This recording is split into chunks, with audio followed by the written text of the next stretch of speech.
Bienvenue à la page réservée à l'information sur CamNews 24. Le Cameroun de conseil avec le monde des petites et moyennes entreprises prépare la deuxième édition des Journées nationales de l'économie sociale. Annonce faite hier 8 octobre 2015 par Laurent Serge Etundingwa, ministre des petites et moyennes entreprises, de l'économie sociale et de l'artisanat. Le Cameroun, en accord avec la commission d'éthique de la FIFA, a désormais l'un de ses fils à la tête de la FIFA. Issa Hayatou, c'est à la faveur de suspendant provisoirement de toute activité liée au football au niveau national, bien qu'international, José Zeblater, Jérôme Valquet et Michel Platini. Bienvenue au journal. Journée nationale de l'économie sociale, deuxième édition. Elles auront lieu du 14 au 16 octobre prochain à Yaoundé. L'annonce a été faite hier jeudi 8 octobre 2015 par Laurent Serge Etundingwa, ministre des petites et moyennes entreprises, de l'économie sociale et de l'artisanat. C'était au cours d'un point de presse en présence de son collègue de la communication, Issa Chiroma Bakari. Le compte rendu de Salomon Foué, Joseph Ateba et Eric Ticheux. Les politiques publiques d'encadrement et d'accompagnement des organisations et entreprises de l'économie sociale. C'est le thème retenu pour la deuxième édition des Journées nationales dédiées à l'économie sociale. Ceux-ci se tiendront les 14 et 16 octobre prochains au Palais des Congrès de Yaoundé. C'est du moins l'annonce faite à l'adresse des hommes et femmes des médias par Laurent Serge Etundingwa, le ministre des petites et moyennes entreprises, de l'économie sociale et de l'artisanat. Au cours de ces assises qui connaîtront la participation des administrations partenaires publiques, les acteurs de l'économie sociale, les organisations de la société civile et les partenaires au développement, il sera question d'harmoniser les interventions gouvernementales pour un meilleur encadrement des acteurs de l'économie sociale. De l'avis de Laurent Serge Etundingwa, l'économie sociale est un levier important pour la consolidation de la croissance. Reste à relever le défi de son organisation et de sa structuration pour un meilleur redéploiement de ce secteur de l'activité économique, histoire de permettre à ces acteurs de remplir efficacement leur mission. Ce secteur-là, disais-je, porte en lui des germes qui devraient permettre une croissance économique de bon aloi. C'est donc la raison pour laquelle les associations d'économie sociale de toutes nos régions, du moins celles qui font autorité, et le choix a été laissé aux collectivités. Pendant 3 jours, il s'agira pour les participants de faire un état des lieux des politiques publiques d'encadrement et d'accompagnement des organisations de l'économie sociale, d'élaborer un mécanisme de structuration des dites organisations, y compris l'artisanat, de développer une plateforme d'information et un réseau d'échanges et de partenariat entre les acteurs de ce pan de l'économie afin d'optimiser la participation des administrations partenaires ou sectorielles dans l'encadrement des organisations de l'économie sociale.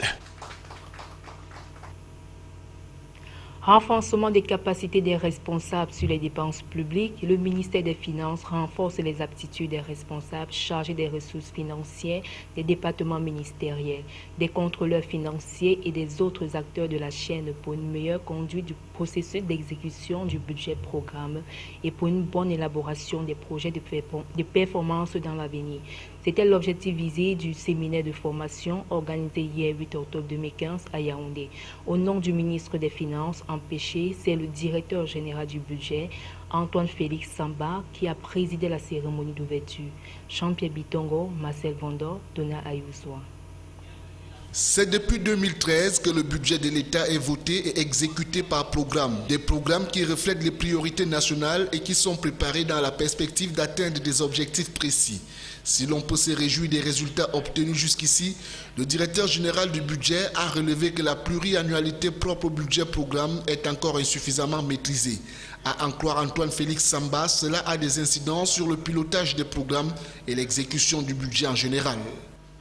Bien, vous savez que le Cameroun, depuis 2007, effectivement, s'est doté d'un outil qui permet d'avoir une qualité de dépense telle que nous la souhaitons pour que nous puissions réaliser les politiques publiques qui sont attendues. La formation étant un élément clé dans la réussite de ce changement, ce séminaire avait pour but de faire acquérir aux participants Des connaissances théoriques et pratiques devant leur permettre de mieux conduire le processus d'exécution du budget et d'avoir des instruments appropriés nécessaires à une bonne élaboration des projets de performance dans l'avenir. Il s'agissait particulièrement de comprendre la philosophie qui entoure l'exécution du budget-programme, connaître les acteurs intervenant dans l'exécution et le contrôle de l'exécution du budget, appréhender les rôles de chacun des acteurs de la chaîne, se familiariser avec les différentes procédures d'exécution du budget et maîtriser l'implémentation du budget dans le dispositif promis.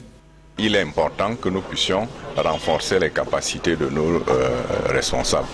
Au début, ces capacités ont été renforcées.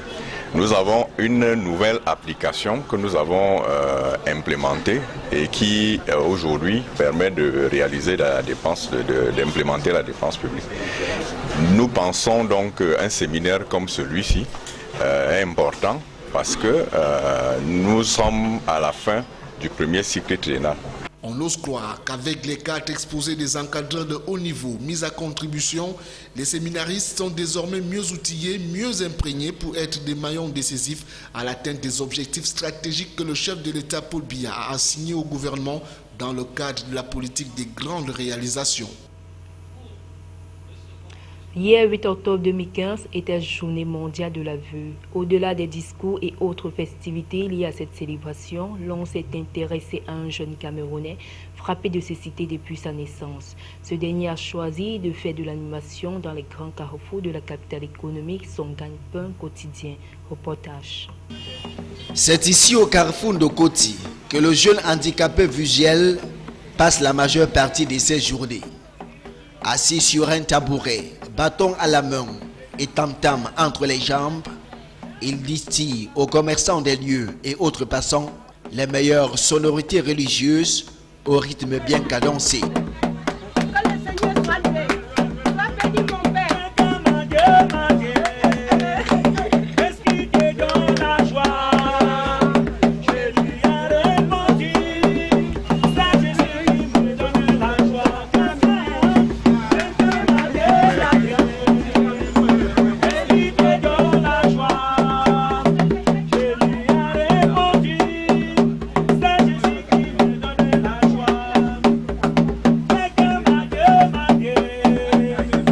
Les plus généreux ne manquent pas de lui glisser quelques pièces de monnaie au passage. Passionné de la musique, il a su profiter de son talent de chanteur pour gagner son pain quotidien. C'est cet argent qui me permet d'avoir mon pain quotidien. Malgré son handicap, le jeune Ghislain dit bénéficier du soutien divin lui permettant d'accomplir certaines tâches. Par exemple, faire les comptes de ses recettes journalières. Comme vous voyez, ça n'a pas les mêmes épaisseurs. Vous-même pouvez vérifier. Ok. Ça n'a pas les mêmes épaisseurs, ça n'a pas les mêmes longueurs. Vous pouvez voir. Oui. Ensuite, je crois que c'est toujours la pièce de 25, la nouvelle pièce. Ça fait 75. Vous voyez, c'est 100 francs. Oui. Effectivement, 100 francs pèsent plus que les autres pièces. Alors que la nouvelle pièce de 25 francs est comme 10 francs, comme l'ancien 10 francs. La bravoure du jeune handicapé visuel suscite l'admiration de son entourage, qui voit en lui un modèle que les autres personnes de son état devraient copier. Au lieu de voler l'argent, elle vient taper comme les autres, comme les pères la tape. Elle a un peu 5 francs pour nourrir ses enfants. Ghislain est marié et père de 3 enfants.